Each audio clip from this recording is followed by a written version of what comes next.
This video will walk you through using the Item.com Product Support Assistant. This assistant helps users retrieve the relevant user guide or article for item products to assist with completing configuration tasks or continuing operations.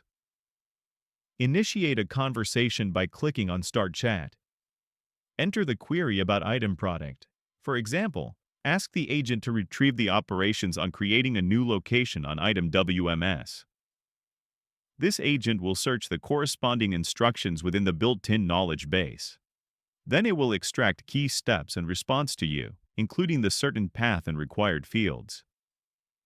If you want to know more details about location configuration, please click the PDF file at the bottom. That records more content within the guides and lists the document link.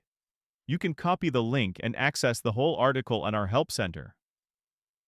Thank you for watching the tutorial on how to use Item.com Product Support Assistant.